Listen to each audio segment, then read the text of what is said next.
I just also want to say about Neek, it's really crazy that you're leaving your girl. First of all, you're already cheating on Shorty, but then you're leaving your girl in the crib with your crazy brother, knowing that she's uncomfortable and you're laying up with her. It's just a crazy dynamic, bro. Crazy, crazy, crazy dynamic.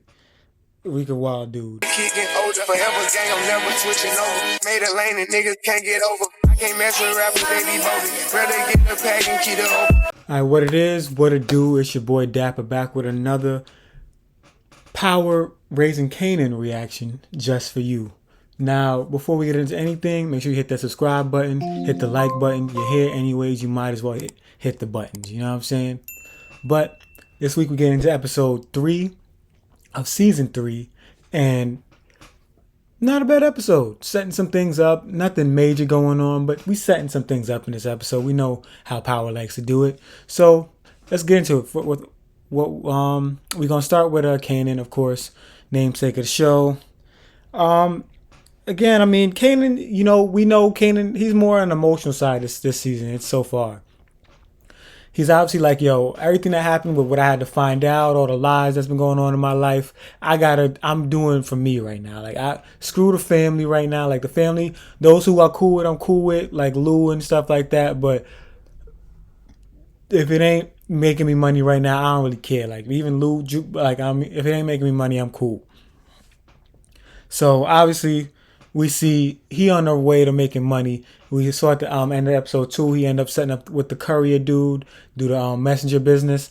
Sound all good and dandy, I guess. But we see in this episode, he gets set up with the weed business too, with Semrod. Because he got that, that rapport with him, you know what I'm saying, of being trustworthy, you know what I'm saying, he rocks son on top of that, like, you know what I'm saying, he got some street cred that come with him. So he set that up. But what was key to note in this episode was how he's handling Famous. Now we'll touch on Famous individually as a character. Pause. We'll get to his character in a second, but the way he handled Famous, because Famous obviously before he even met up with Semrod, he didn't even want to leave the crib. And I said on the other end, I was like, yo, Famous is giving me fiend vibes. Like, Famous is giving me vibes of dudes that's like, you know what I'm saying, that don't want to like, work, don't want nothing, just gonna be a bum at the end of the day, you know what I'm saying? A fiend, passed out, you know what I'm saying? So I don't know what's up with Famous, and I don't know if he's gonna snap out of it, because I feel like Famous is the type of dude that want to like get things handed to him and like be alright in the end without actually working for anything, which I dislike. But you know what I'm saying, we saw Kanan had to frill him up real quick, like, yo, like, slap him up in the face too. Like, that's his mans. He slapped him in the face. I ain't never slapped none of my mans in the face. But basically, he was like, yo, like, this is what we doing. This is how we get money. And you with me doing it. Period. And like, Famous had to shape up. That's what it was. You know what I'm saying? So that's what Kanan dealing with right now. We saw, if you see the preview, we saw something gonna go awry. We saw one of his carriers get, chased by the ops and things of that nature. You know what I'm saying? So something gonna go awry. You know what I'm saying? The feds is watching. So there's things going on that Kanan not going to be aware of because he's new to the game.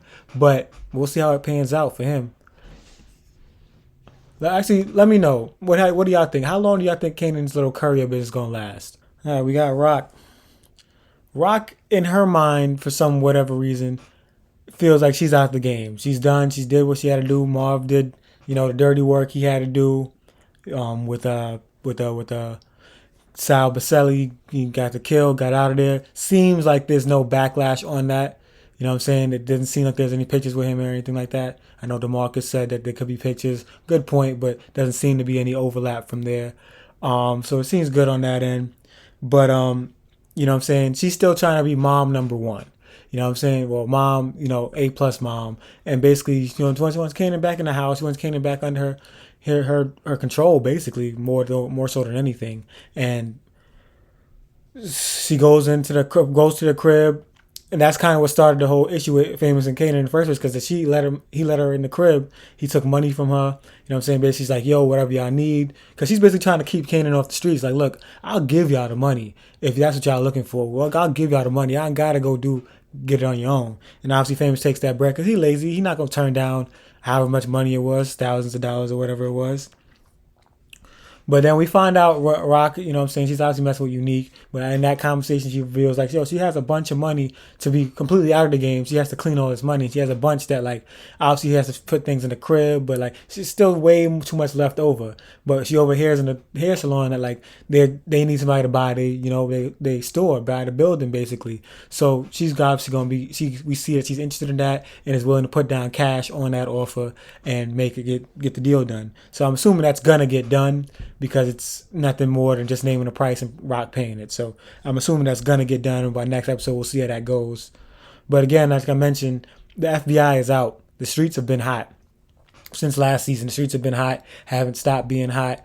FBI is out, and they're actually definitely following Rock for sure. And if you're following Rock, you're going to follow the family. So, you know what I'm saying? That, like Howard said, warned her in the beginning, they're following crime families, and she's one of those on that list for sure. So they got to watch their backs extra hard. And I don't think she's even really been in communication with the rest of the gang as far as that communication that Howard gave her about the feds. So she's not doing a good job being a leader right now. I know she's trying to get out and be done, but it's not looking good. Neek. So we saw in last episode, Neek met with Stefano, and you know what I'm saying, Stefano's like, I vouch for you, but there's other dudes you gotta meet. I thought the other dudes he had to meet was gonna be Italian. Turns out the dude he meet is, I don't know, Oriental in some form. Like, he's not Chinese, but I don't know, a Korean, I don't know what he is. But clearly, you know, he's the next dude to that they have to meet in line. And, you know what I'm saying, he didn't like necessarily what he had to hear from dude, because dude was like, thought he was cool, but like, I ain't gonna break you off nothing crazy right now. I'm gonna start you off small. You're gonna work with my cousin. You know what I'm saying? It was a weird little dynamic with the I hate the Chinese with your Asian. It was funny, but like weird. And then, you know what I'm saying, he had no choice but to take that little opportunity. And we'll see what that opportunity ultimately blossoms into. In my opinion, I mean, obviously I think it'll be lucrative for Neek eventually, because, you know what I'm saying, Neek know how to do this. He know how to make money. I'm just trying to see like where this goes further down. Like what's Neek's next build, you know what I'm saying? I just also want to say about Neek, it's really crazy that you're leaving your girl. First of all, you're already cheating on Shorty, but then you're leaving your girl in the crib with your crazy brother, knowing that she's uncomfortable, and you're laying up with her. It's just a crazy dynamic, bro. Crazy, crazy, crazy dynamic. Wicked wild dude. Speaking of his brother, here's Ronnie. Power people that run this little power characters page got to do better. They got to get a picture of Ronnie and the character page. I don't know why he's not up there yet. He's clearly going to be a solid character in this season. So whoever runs that page, needs to get on it. But I digress. The episode opens up with him getting. Like I said, I wanted them to put their all into this character. If he's gonna be that guy that's this scary, this unhinged, do it. So like we see him getting his get back on the. You know what I'm saying? The dude for telling him his jeans was bad, and you know what I'm saying, he took the money. And I'm assuming that's where he gets the car later on in the episode from. But because we saw him driving all of a sudden. But we'll work our way there. We know he wants to get back to the bread. Since he's come home, since he's met with Neek, he's been saying like, yo, I want to get back to money. You ain't getting enough money right now. You on the lower end of the spectrum. You know what I'm saying? I need to be on the up end of the spectrum right now, where we're getting back to the bread. You know what I'm saying? He's warning Neek about Rock. Things I need to not knowing that Neek is, you know what I'm saying, seeing Rock, which is why he can't, you know, take those claims seriously. And obviously he wants to kill Rock. He's like, he should have did it back before he went in. You know what I'm saying? Because Rock gonna hustle as long as he's alive, according to him. So, you know what I'm saying, he's doing his thing, but then, you know, Neek is moving on how Neek is moving. And we see towards the end of the episode that Ronnie finds that he follows Neek, and I mean, he finds that Neek is, you know what I'm saying, with Rock. You know what I'm saying? He's with Rock. So that's obviously alarming to him. And then the next morning or afternoon or whatever the case may be, we see he's pulling up on Kanan. And he's just sitting there staring, being a weird dude. You know what I'm saying? I know he's a creep and all, but like, use your words, fella. Use your words. Like, say something. Don't just sit there and stare at him. And I'm confused at that part, because I don't know if that's more of a tactic to draw a Rock out, like, yo, I'm trailing your son, or is it like, yo, like, I see you moving weight, how can I get a part of it, kind of thing. I think it's more so the former than the latter. Like, I think it's like, yo, like, he's making Rock. He's gonna do something to Kane that's gonna have to make Rock make a move, and you know what I'm saying, it's or strike up a deal one or the other. You know what I'm saying? Like, I think it's a play for more so for Rock than to like get down what Kane is doing. But like I said, we'll see because he's definitely clocking Neek. You know what I'm saying? I feel like I want to see what he's gonna say to Neek now that he knows, and then he's gonna obviously he's clocking Kanan, which is bad news. We got Howard here, so we know Howard. He clearly is beside himself. He doesn't want to be involved in the situation he's in. He's really was hoping that this Detective Burke thing was gonna be wrapped up. Unfortunately, it's not because I forgot the name, shorty name, but Burke ex girl, you know what I'm saying, wouldn't drop it. You know what I'm saying? We already talked about him telling Rock about the task force and how they're just, investigating. That's another thing. But we want to talk, like, he is a master BSer, bro. Master BSer. Like, to him to stand in the shorty face and just make it seem like he's sad that Detective Burke gone when he's the one that, ultimately ended up killing her anyway. When you know what I'm saying, so it's crazy, and like how he's able to manipulate. And I want to know if she actually bought it or not, because in the face it looked like she bought it. The actions, it looked like she bought it, but I don't know if she truly bought it. So this could come back to haunt him that they even spoke, but unless she actually bought it. So I'm looking forward to see that. Tell me what y'all think. Do you think she actually bought it and this is dead, or is it something that's going to drag out? I'm gonna vote drag out because it's his power. Marvin, hand clap for Marvin, man. Hand clap for Marvin. Marvin, I mean, I've liked his evolution, man. I've liked his evolution into, being just doing what gotta get done. You know what I'm saying? He's always been a guy that just gets what things done, but like he's doing that and also being a dad too. Like seeing him support Juke, you know what I'm saying? We saw him in Lou crib when she was practicing, and then he's taking, Juke to the audition because Lou, you know what I'm saying? We'll get to Lou in a second, but you know what I'm saying? And then on top of that, he leaves making bread at the club to then go back and get Gerald. I believe Gerald is the dude that he went to the classes with, you know what I'm saying, helping him out type stuff. And I'm just like, damn, that's crazy. Like the old Marvin would not have done that. Like the old Marvin would have been like, get off my line. Why are you even calling me? But you know what I'm saying, he's changed, man. He's doing different things, you know what I'm saying? And it's good to see. It's really good to see. So I'm loving Marvin's character right now. I know there's going to be a compromise that's going to have to come at some point regarding this, unfortunately, because it's the streets. You don't get to be this guy. You don't get to be the good father and the thug gangster dude. Like, it just doesn't work that way. So I'm looking to what's going to be that pivotal compromise for Marvin. Lou,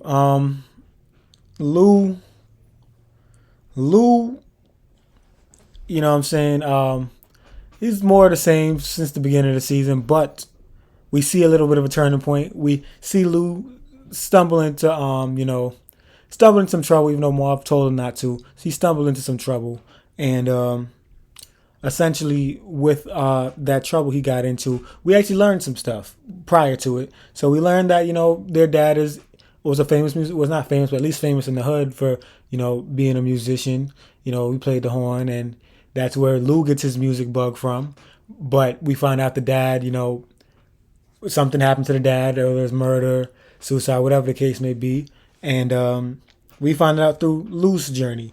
And because he's fighting demons, he's drunk, somebody disrespecting the actor on stage, he takes care of it, he gets arrested, ends up missing Juke's audition, which means Juke couldn't sing with the track he had mixed for her. Well, we'll get to that point when we get to Juke. But through this, he ends up rediscovering something that may be allowing him to jump back into his passion, because he meets a lady that owns a certain dive bar that he got into trouble at. And he's like, yo, if you need any help, I'm willing to help. Sorry for what I did, but I want to help. And she's willing to take that help because, he can market for her, promotions, can get acts and talent in there. So it seems like a match made in heaven. But again, will he be able to escape the life? I don't think so. Even though he's done, you're never really done. So we'll see. Jukebox. I just feel like Juke is always getting done wrong. I remember I predicted last episode, I think it was, when she first came through with the audition opportunity. I'm like, yo, I don't even think she's ever going to get it. I don't think she's going to get it, whether it's because just hating her look, whatever the case may be. But I don't think she's going to get it. And you know, she gets up to the audition and it ends up in a predicament where like she doesn't have the track she's been practicing on. You know what I'm saying? But we all know Jukebox. We've heard her sing throughout the show. She can sing her butt off. So it's not need that she doesn't really need it per se. But you know what I'm saying? When you practice with something, you're comfortable with it. You know what I'm saying? She gets nervous, throws up in that nasty public toilet, face into the public toilet is crazy. Very crazy. But you know what I'm saying? All good. She makes it to the audition. They only let her sing for 30 seconds. Maybe less than that. And like Marv being a good dad he is, cheers on regardless, gives her great words of encouragement. Great job, Marvin. But you know what I'm saying? I was looking to see what comes of that. Because I mean, auditions do go like that sometimes. Sometimes they do let you sing, they hear what they need to hear in like 10, 12 seconds, and you're done. But also they could have knocked off because they were just like, yo, like we looked at your look, we don't like it. Because that's what I'm banking on, because I know for a girl group they don't want like a tomboyish girl to the like, you know, the likes of Juke. Juke is more like along the more extremes as far as like a tomboy aesthetic. So we'll see how that rolls. I'm actually interested. I told y'all I'm really interested in Juke's story because it's something different than just, you know, something. It's something like she's affected by the life, but she's not in the life, and it's one of those situations that just suck. So I'm very interested to see how we navigate her story, especially knowing where it ends up. You know. All right. Famous. I just brought up Famous to say like Famous is a slouch and he's a wuss. Like this dude is just terrible. Like all around, he's gonna be a terrible business partner for Kanan, but Kanan ain't got nothing better right now. But he's gonna be a terrible business partner. You know what I'm saying? And like I said, like he gives feed vibes. Like you going over to people's house to pick up weed, and then you sitting there smoking it and eating dude's cereal. Like, what are you doing, bro? What kind of life are you living? And why is Samurai allowing that? Like, how are you allowing dude to come and eat his kid's cereal? That's insane to me. But with that being the case, you know what I'm saying? I don't gotta spend too much time on Famous. Ain't nothing worth spending time on really. But yeah, that's been another reaction wrap up video of episode 3 of Raising Kanan season 3. And you know what I'm saying, if you made it this far, I thank you, and I would like for you to hit that like button, hit that subscribe button, leave a comment. You know what I'm saying, I asked a couple questions, I want to hear y'all answers. You know what I'm saying, because I'm watching the show just like y'all, clueless. I don't have the script, I'm clueless.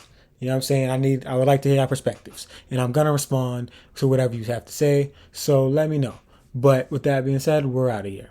Peace. Big dripper stand up in the ocean. Everybody trapping, we get lost. He ain't focused.